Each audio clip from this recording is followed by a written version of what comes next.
Hello बच्चों, मैं महक आप सबका स्वागत करती हूँ इस अमेजिंग से प्लेटफॉर्म पे।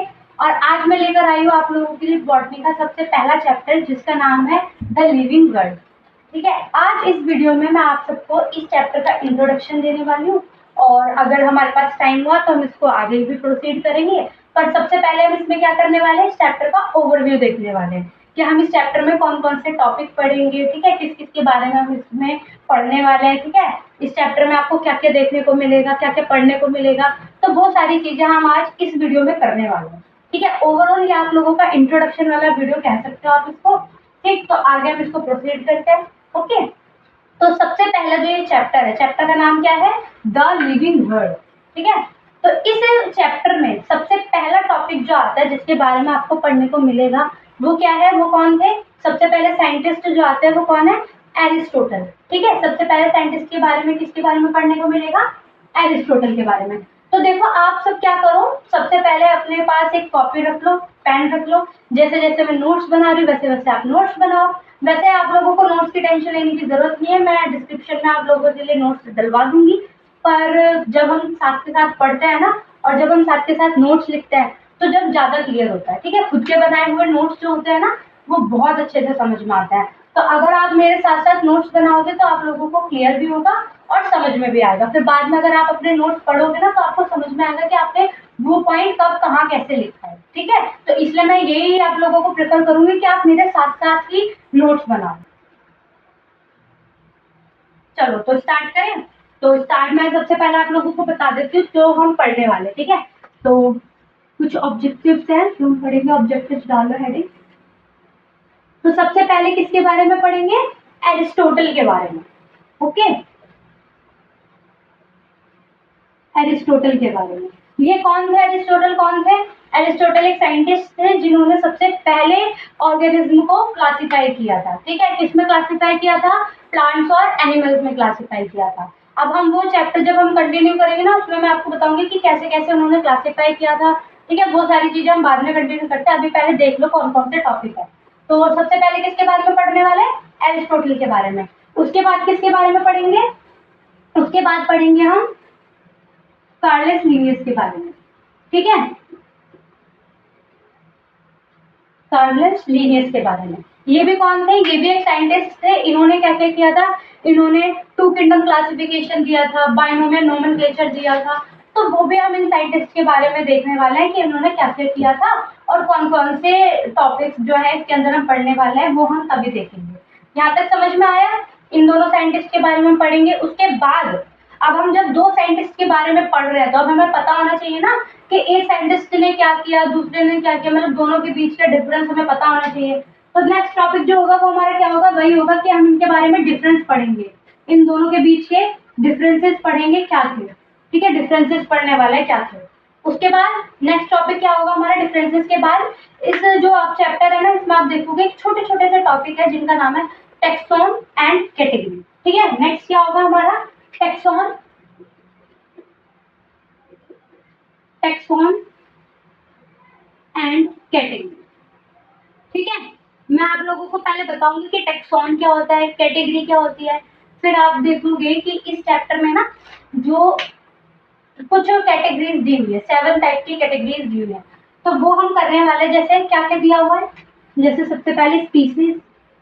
ठीक है, स्पीसीज, जीनस, फैमिली, है ना। आप लोगों ने देखा होगा ऐसे दिया हुआ है, फैमिली, क्लास, ऑर्डर दिया हुआ है ना, तो वही हम इसमें करने वाले हैं कवर। ठीक है, तो ये कैटेगरी के अंदर आता है आप लोगों का, इसके अंदर कैटेगरी के अंदर आएगा। वो जब हम टॉपिक करेंगे ना तब मैं आपको अच्छे से बताऊंगी। इसके बाद टेक्सोन एंड कैटेगरी के बाद क्या करेंगे, टेक्सोन एंड कैटेगरी के बाद आता है आपका टैक्सोनॉमिकल, टैक्सोनॉमिकल एज। इसमें क्या करेंगे, इसमें आपका टॉपिक आता है जैसे हार्बेरियम, ठीक है, म्यूजियम और हमारा बोटेनिकल गार्डन की। ठीक है, तो ये सारे टॉपिक हम इसमें कवर करेंगे। ठीक, इसकी एक वीडियो आएगी सेपरेट, इसमें हम क्या करने वाले हैं, ये चारों टॉपिक कवर करेंगे, हार्बेरियम, म्यूजियम, बोटेनिकल गार्डन की। ओके, यहाँ तक समझ में आया। फिर उसके बाद यहाँ मैं बता देती हूँ कैसे कैसे करने वाले हैं, लिख देते हैं इसमें, हार्बेरियम, हार्बेरियम, म्यूजियम, ठीक है, बोटेनिकल गार्डन, बोटेनिकल गार्डन और की, ठीक है। उसके बाद नेक्स्ट टॉपिक क्या होगा हमारा, इनके बाद आता है हमारा, देखो मैं आप लोगों को पहले ही बता देती हूँ, ज्यादा कंफ्यूज होने की जरूरत नहीं है। जो हम ये सारी चीजें पढ़ रहे हैं ना, ये आपका जो डाइवर्सिटी लिविंग वर्ड्स है टॉपिक है ना हमारे एनसीईआरटी में, डाइवर्सिटी लिविंग वर्ड करके, तो उसके अंदर वहां से स्टार्ट हुआ है ये सारा टॉपिक। और जो आपका पहला पेज और दूसरे पेज पे ना, उस पे क्या क्या दिया हुआ है, growth, reproduction, metabolism, self consciousness. तो ये छोटे छोटे से टॉपिक है जिनको हम सबसे लास्ट में कवर करेंगे एक सेपरेट वीडियो में, ठीक है। मैं उसके लिए आपको एक सेपरेट वीडियो दूंगी जिसमें हम उन्हीं चारों टॉपिक्स को कवर करेंगे, क्योंकि बहुत छोटे छोटे से टॉपिक्स हैं, तो वो हम सबसे लास्ट में करने वाले हैं। तो कौन कौन से टॉपिक है वो, तो वो कौन कौन से टॉपिक्स रहेंगे आपके, ग्रोथ, रिप्रोडक्शन, है ना, रिप्रोडक्शन, मेटाबॉलिज्म, और क्या था, सेल्फ कॉन्शियसनेस, ठीक है, सेल्फ कॉन्शियसनेस, ठीक। तो ये हम करने वाले सबसे लास्ट में। तो आप लोगों को समझ में आया कि हम चैप्टर को कैसे पढ़ने वाले हैं, कौन सा टॉपिक हम कब कवर करने वाले हैं। तो मैं एक बार दोबारा से आपको जल्दी से बता देती हूँ कि कैसे कैसे करने वाले हैं। सबसे पहले एरिस्टोटल, इनके बारे में पढ़ेंगे। उसके बाद कार्लस लिनियस के बारे में पढ़ेंगे। फिर उसके बाद हम क्या करेंगे, इनका डिफरेंसेस देखेंगे, क्या था इनके बीच का डिफरेंस। फिर उसके बाद टैक्सोन एंड कैटेगरी देखेंगे, जो टॉपिक्स थे टैक्सोन एंड कैटेगरी उसके बारे में देखेंगे। फिर उसके बाद आता है टैक्सोनॉमिकल एड्स, इनके बारे में पढ़ेंगे। इसमें क्या था, हार्बेरियम, म्यूजियम, बोटेनिकल गार्डन और की। फिर लास्ट में कवर करेंगे हमारे छोटे छोटे से टॉपिक जिनका क्या नाम है, ग्रोथ, रिप्रोडक्शन, मेटाबॉलिज्म और सेल्फ कॉन्शियसनेस। यहाँ तक समझ में आया? आई होप आपको यहाँ तक कोई डाउट नहीं होगा और आप लोगों ने ये लिख भी लिया होगा, ठीक है। तो अभी हमने सारा ओवरव्यू तो देख ही लिया, तो अब हम एक टॉपिक करने वाले हैं किसके बारे में, एरिस्टोटल के बारे में। तो मैं अब बताने वाली कि एरिस्टोटल कौन थे, क्या किया था उन्होंने, ठीक है, क्या क्या पढ़ने वाले उसमें। तो सबसे पहले देखो मैंने क्या लिखा हुआ है एरिस्टोटल में, first scientific attempt to classify organism. सबसे पहला अटेम्प्ट जो किया था क्लासिफाई ऑर्गेनिज्म को, जो किया है ऑर्गेनिज्म को जो क्लासिफाई किया है, सबसे पहले किसने किया था, एरिस्टोटल ने किया था, ठीक है। ये बात आपको याद रखनी है। लेकिन इसमें हम इनको, जो टेक्सोनॉमी है ना, ये टेक्सोनॉमी जो वर्ड है जिसके बारे में मैं आपको आगे बताऊंगी कि इसमें हम क्या करने वाले हैं। लेकिन याद रखना कि ये टेक्सोनॉमी जो है ये सिर्फ इसके फाउंडर थे, फादर नहीं थे। भले ही इन्होंने सबसे पहला अटेम्प्ट दिया है, क्लासिफाई किया है ऑर्गेनिज्म को, लेकिन ये फादर नहीं कहलाते, ये क्या कहलाते हैं, फाउंडर कहलाते हैं, क्योंकि इन्होंने सबसे पहले फाउंड किया ना कि कैसे कैसे क्लासिफाई करना है, ठीक है। तो इस तरह से याद रखो कि इन्होंने पहले फाउंड किया है कि कैसे कैसे हमें क्लासिफाई करना, तो इसलिए फाउंडर कहलाते हैं, फादर नहीं कहलाते। तो हम क्या पढ़ते हैं इनके बारे में कि ये फाउंडर ऑफ टेक्सोनॉमी है। और फादर किसके है, father of zoology, father of zoology और फादर ऑफ बायोलॉजी। मैंने यहाँ पे कहीं पे फादर ऑफ बॉटनी नहीं लिखा ना, क्योंकि फादर ऑफ बॉटनी कोई और है, वो मैं आपको आगे बताऊंगी, ठीक है। फादर ऑफ बॉटनी कौन थे वो मैं आपको आगे बताऊंगी।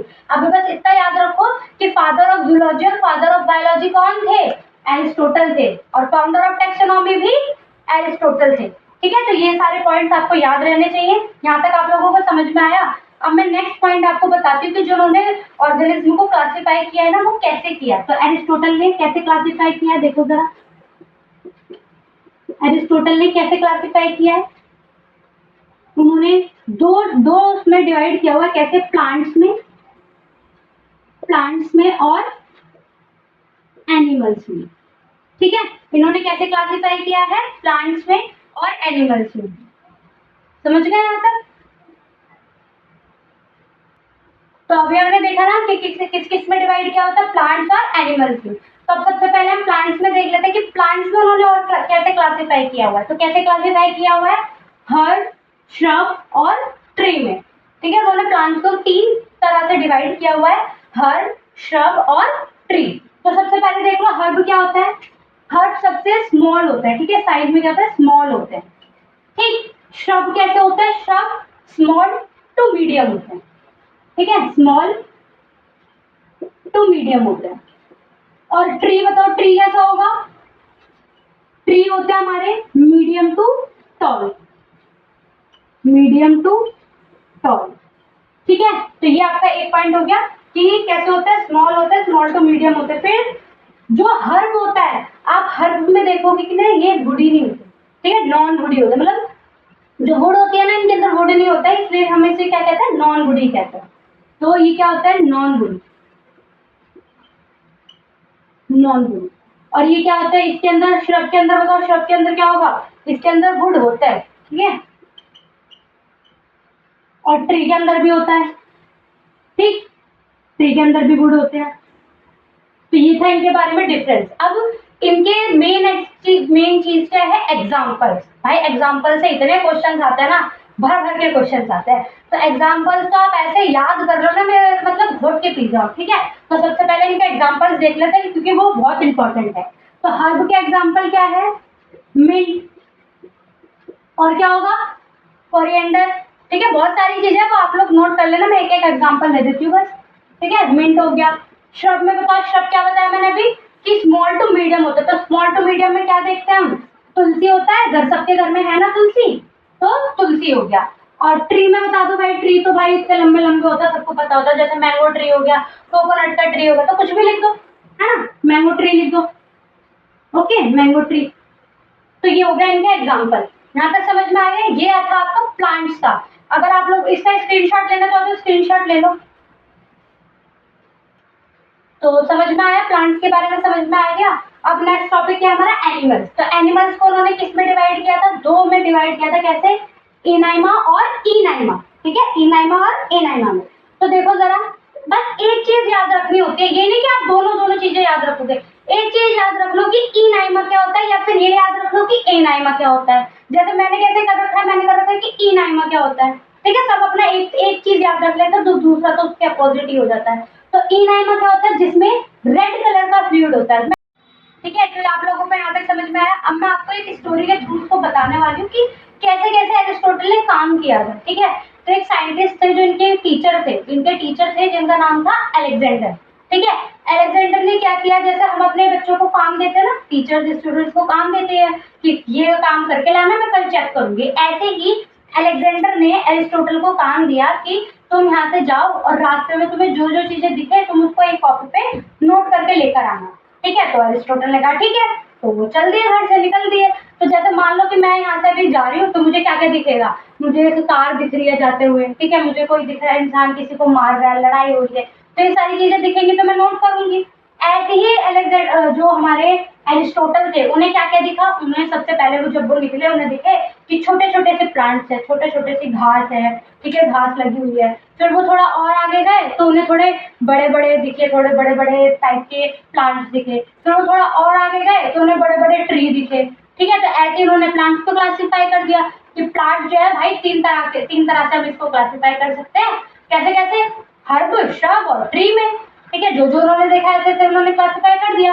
फिर वो थोड़ा और आगे गए तो उन्होंने क्या देखा कि एक जानवर है वो मरा हुआ है, ठीक है, एक एनिमल है जो मरा हुआ है और उसमें से कैसे कलर का खून निकल रहा है, उसमें लाल कलर का खून निकल रहा है, ठीक है। अब उसमें लाल कलर का फ्लूइड निकल रहा है। और फिर वो थोड़ा और आगे गए, उन्होंने देखा कि एक और एनिमल है जो मरा हुआ है, उसमें से कैसा फ्लूइड निकल रहा है, कलरलेस फ्लूइड निकल रहा है।